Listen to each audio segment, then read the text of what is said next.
తెలంగాణ రాష్ట్రంలోని యాదాద్రి భువనగిరి జిల్లాలో ఉన్న భువనగిరి కోట గొప్ప చారిత్రాత్మక కట్టడంగా ప్రసిద్ధి చెందింది.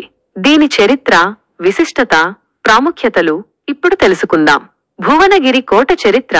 భువనగిరి కోటను పశ్చిమ చాళుక్య వంశానికి చెందిన 6వ త్రిభువనమల్ల విక్రమాదిత్య 11వ శతాబ్దంలో నిర్మించారు. ఈ కోటను అతని పేరు మీదుగానే త్రిభువనగిరి అని పిలిచేవారు. కాలక్రమేణా ఆ పేరు భువనగిరిగా మారింది. ఈ కోట నిర్మాణానికి ముందు ఈ ప్రాంతాన్ని భువనగిరిగా పిలిచేవారని చరిత్ర ద్వారా తెలుస్తుంది.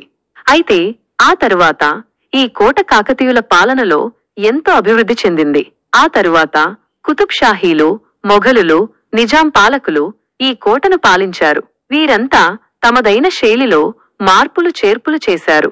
కోట విశిష్టత. ఏకశిలపై నిర్మితం. ఈ కోట 40 ఎకరాల విస్తీర్ణంలో ఒకే రాతి గుట్టపై నిర్మించబడింది. ఇది కోట ప్రధాన ఆకర్షణలలో ఒకటి. ఎత్తైన ప్రదేశం.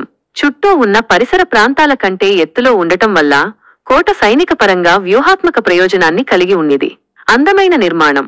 కోట లోపల అనేక చారిత్రాత్మక కట్టడాలు, దేవాలయాలు, నీటి వనరులు ఉన్నాయి. ఇవన్నీ కోటకు ప్రత్యేక అందాన్ని తెచ్చిపెడతాయి. వ్యూహాత్మక నిర్మాణం. కోట యొక్క నిర్మాణం శత్రువుల దాడులను సమర్థవంతంగా ఎదుర్కోవడానికి అనువుగా ఉంటుంది. ప్రాముఖ్యతలు. చారిత్రాత్మక ప్రదేశం. భువనగిరి కోట తెలంగాణ చరిత్రలో ఒక ముఖ్యమైన భాగంగా నిలిచిపోయింది. పర్యాటక ప్రదేశం. ఈ కోట గొప్ప చారిత్రాత్మక ప్రదేశం కావడంతో పర్యాటకులను విశేషంగా ఆకర్షిస్తుంది. సాంస్కృతిక ప్రదేశం. భువనగిరి కోట అనేక సాంస్కృతిక కార్యక్రమాలకు వేదికగా నిలుస్తుంది.